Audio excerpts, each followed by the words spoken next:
Hello friends, good afternoon to all of you. You are watching Commerce Winner. अगर आप अच्छा कुछ देख रहे हैं तो वो कॉमर्स विनर देख रहे हैं। बट इस क्लास में मैं आपके लिए बीएसटी का चैप्टर नंबर 1 लेके आया हूं। उसके पीछे रीजन क्या है? उसके पीछे रीजन ये है कि अब हमें सीक्वेंस में सारी बातें करनी है और बीएसटी को भी साथ के साथ कवर करके चलना पड़ेगा।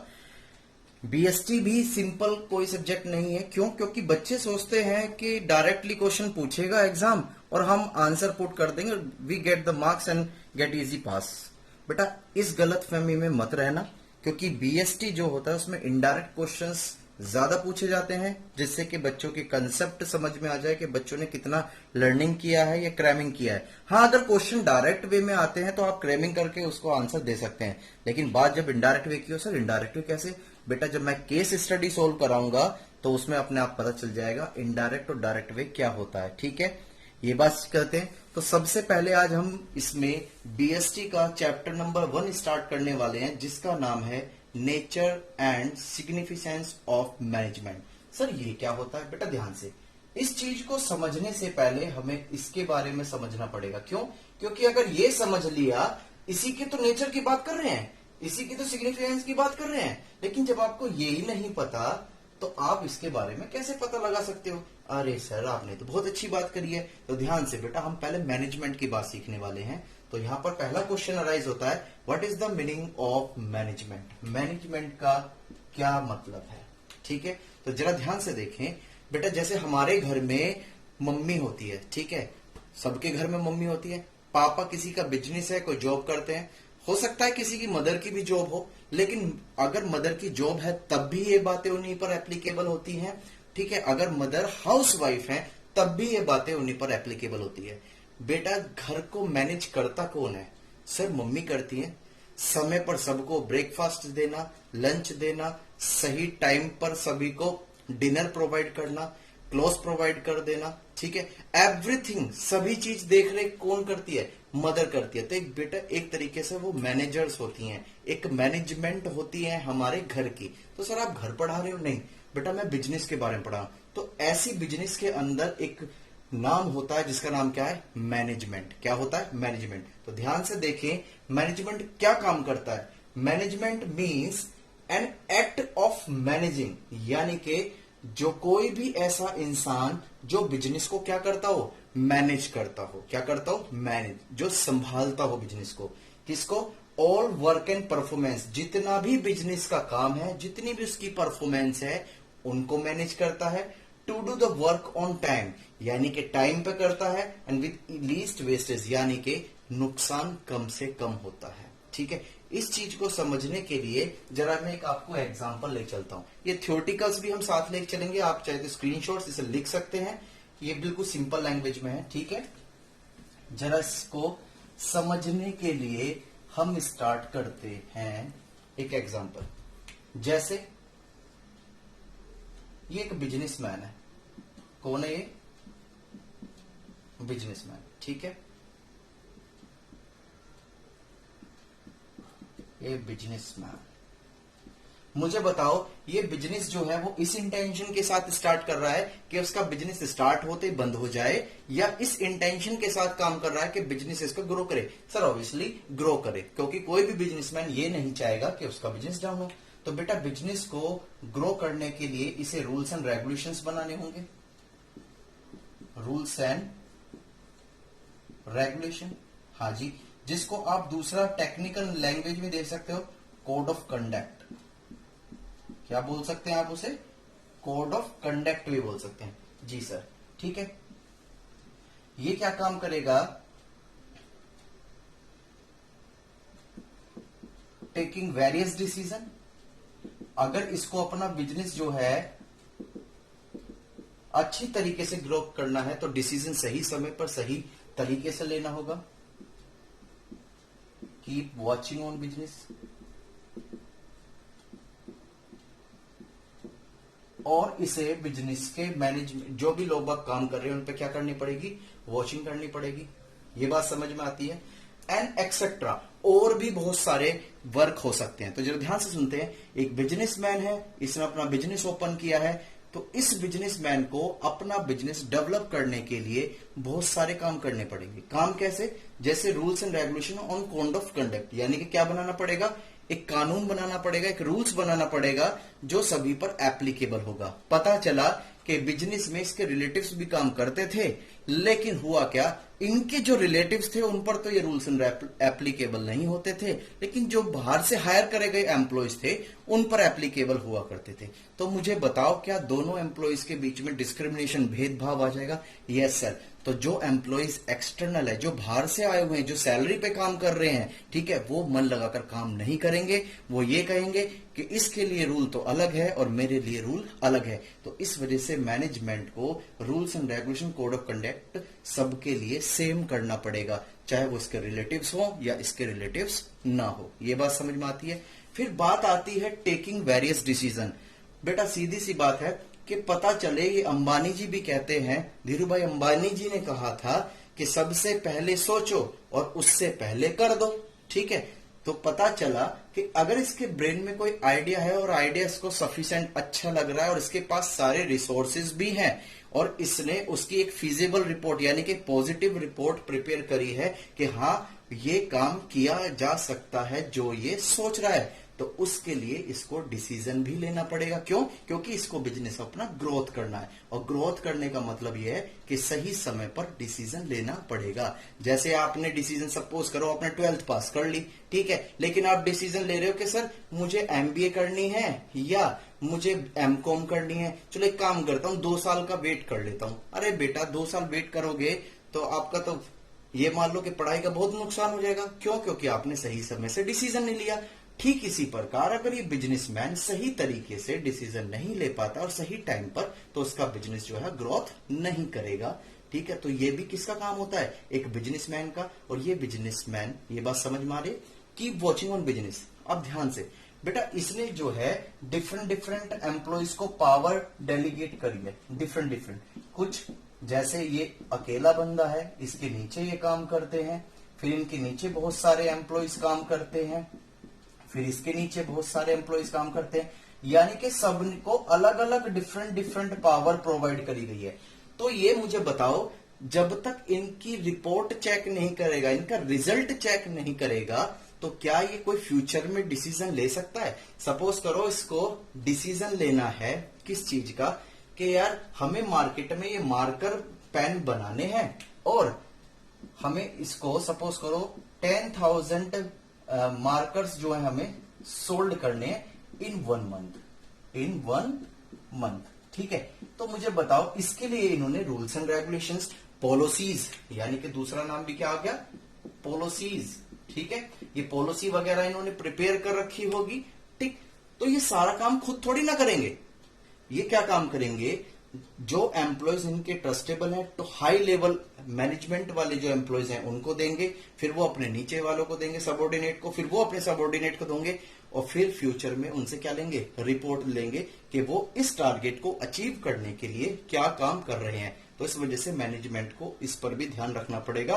जो बिजनेस के अपने एम्प्लॉयज हैं, जो उनका रिजल्ट है, वो क्या पॉजिटिव वे में काम कर रहे हैं, कहीं वेस्टिंग ज्यादा तो नहीं कर रहे, ठीक है। वो सारी चीजें कौन देखेगा, बिजनेसमैन। और ठीक इसी प्रकार सभी काम को कंप्लीट करने के लिए ये पॉलिसी भी प्रिपेयर करेगा।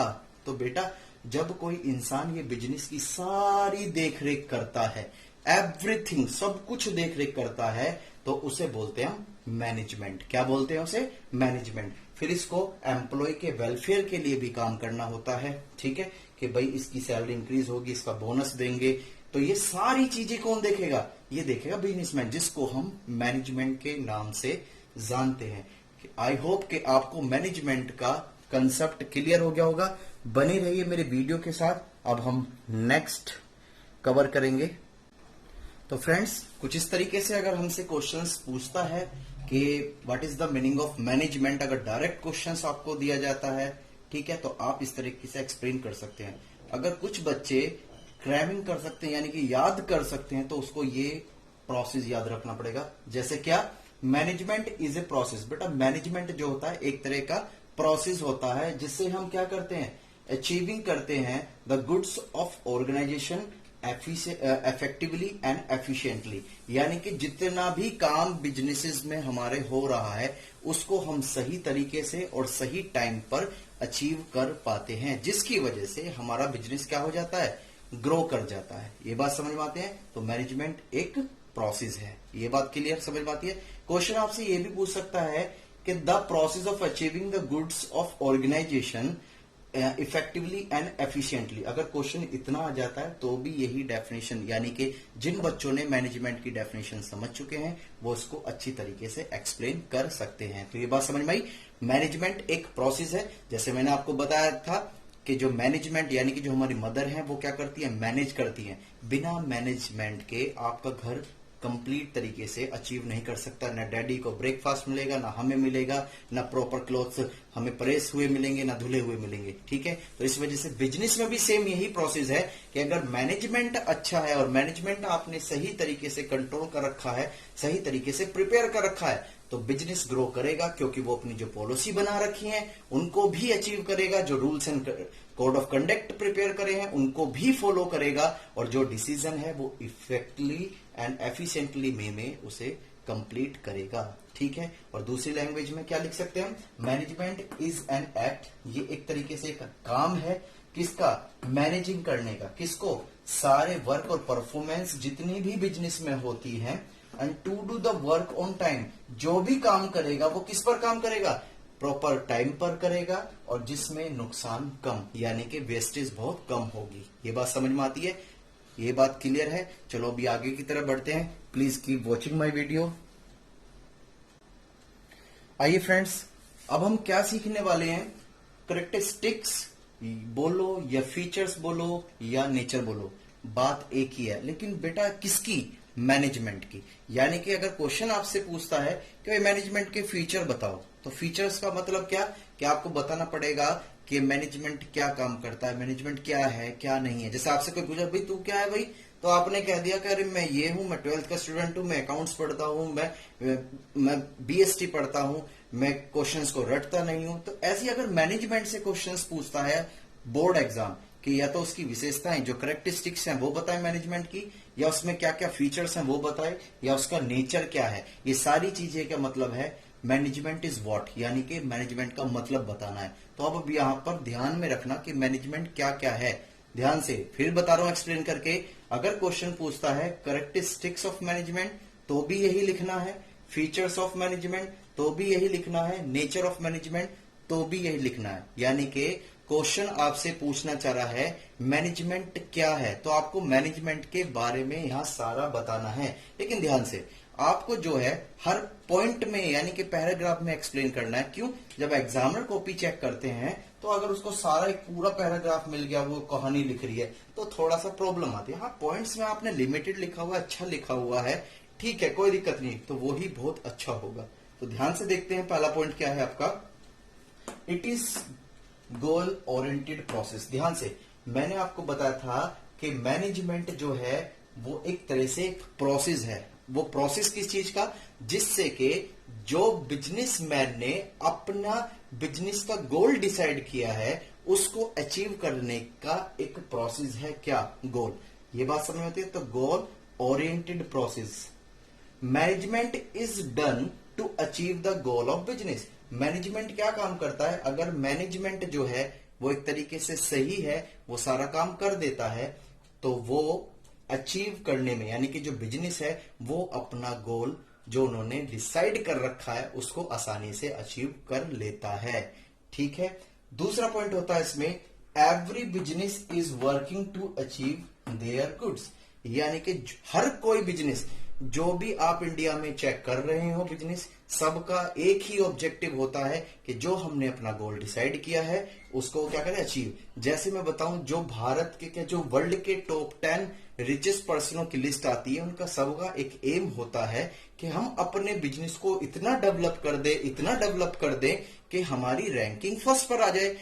तो वो क्या करते हैं, वो सर्चिंग करते हैं कि प्रेजेंटली में किस तरह की जरूरतें हैं, कस्टमर की नीड्स क्या हैं और किस तरीके से वो सेटिस्फाई करी जा सकती हैं। तो बस उसी पर वो अपना काम करना स्टार्ट कर देते हैं और वो अपने गोल ओरिएंटेड जो डिसाइड करा होता है बिजनेसमैन ने उसको अचीव कर लेते हैं। जैसे अब अंबानी जी 5th स्थान पर यानी कि 5वें स्थान पर पहुंच गए हैं वर्ल्ड में रिचेस्ट पर्सनों में। ठीक है, ये पॉसिबल कब हो पाया? सबसे ज्यादा आपके जैसे लॉकडाउन था, इसमें नेटवर्किंग का बहुत सारा काम चला है, और आपको पता ही है कि पार्टनरशिप ले ली गई है किसमें? फेसबुक में 25%। ये बातें पता है, आपको पता होनी चाहिए। ठीक है, क्लियर होगी ये वाली बातें। दूसरा पॉइंट है मैनेजमेंट इज ऑल परवेसिव। ठीक है, अप्लाइड टू ऑल ऑर्गेनाइजेशंस। ध्यान से, परवेसिव का मतलब, कहने का मतलब ये है, परवेसिव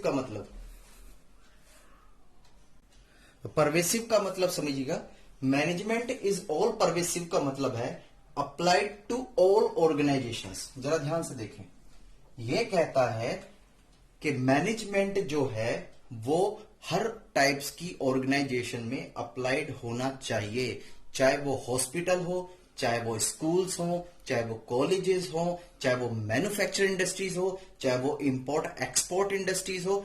किसी भी तरह की ऑर्गेनाइजेशंस अगर होती है और उसको अपना गोल अचीव करना है, जो उनका ऑब्जेक्टिव है उसको पूरा करना है, तो मैनेजमेंट को इज ऑल परवेसिव नेचर का होना चाहिए। यानी कि कहने का मतलब क्या, ये अप्लाई होना चाहिए सभी ऑर्गेनाइजेशन पे। तो ये बात समझ में आती है। पहला पॉइंट क्या है कि मैनेजमेंट गोल ओरिएंटेड प्रोसेस है। मैनेजमेंट को केवल इस वजह से प्रीफर किया जाता है, जो बिजनेसमैन ने अपने गोल डिसाइडेड कर रखे हैं को उसको आसानी से और सही तरीके से अचीव किया जा सके। और दूसरा पॉइंट क्या था, management is all pervasive, that is कि मैनेजमेंट जो है वो सभी तरह की ऑर्गेनाइजेशंस पर अप्लाइड होना चाहिए। ये बात समझ में आती है? बने रहिए हमारे वीडियो के साथ, अभी कंटिन्यू।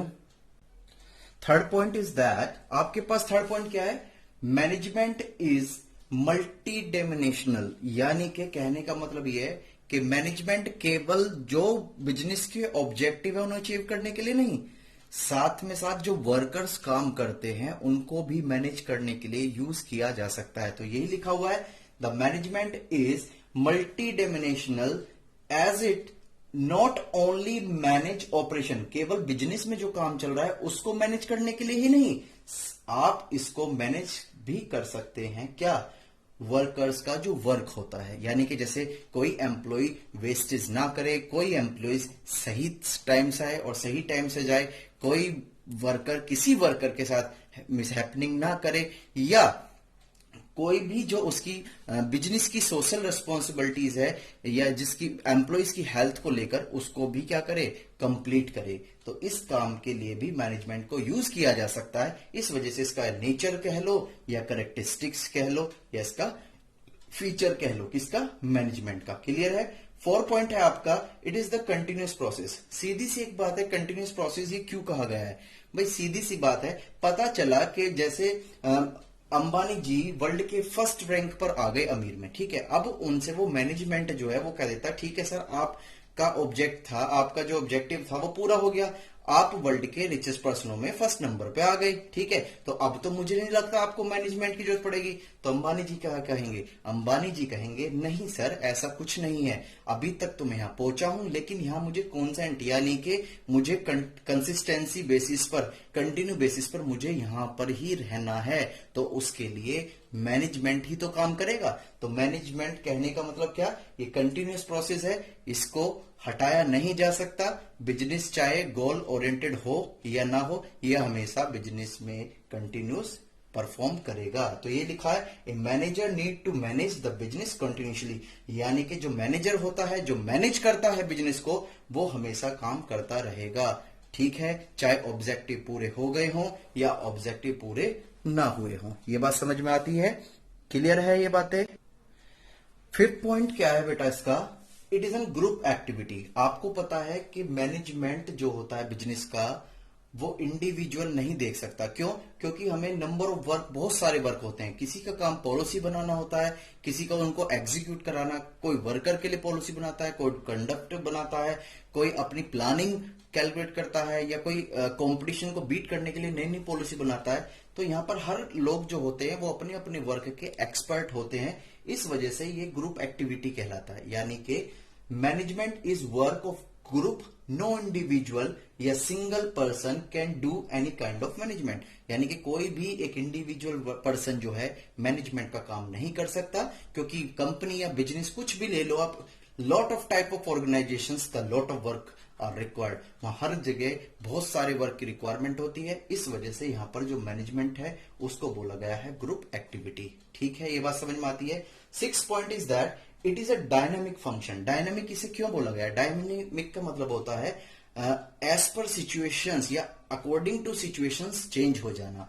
जैसे एग्जांपल के लिए सपोज करो मैं ये मार्कर है मेरे पास, ठीक है, मैं इस मार्कर का मैन्युफैक्चर करता हूं, लेकिन मैंने डिसाइड किया कि मार्कर के साथ साथ मुझे आगे पेंसिल्स वगैरह या पेन वगैरह ये भी बनाने पड़ सकते हैं, और अपने बिजनेस को डेवलप करने के लिए, ग्रोथ करने के लिए मुझे ऐसा करना पड़ सकता है। तो मुझे क्या करना पड़ेगा? उसके अकॉर्डिंग पॉलिसी प्रिपेयर करनी पड़ेगी, उसका ऑब्जेक्टिव क्लॉज भी चेंज करना पड़ेगा।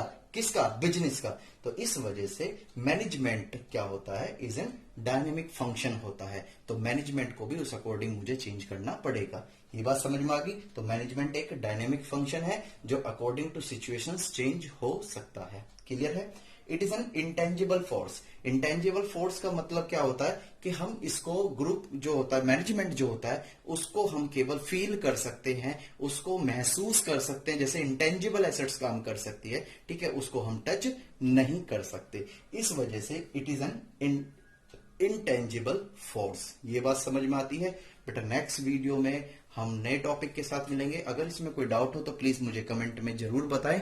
ठीक है, bye bye and take care and thank you for watching my video.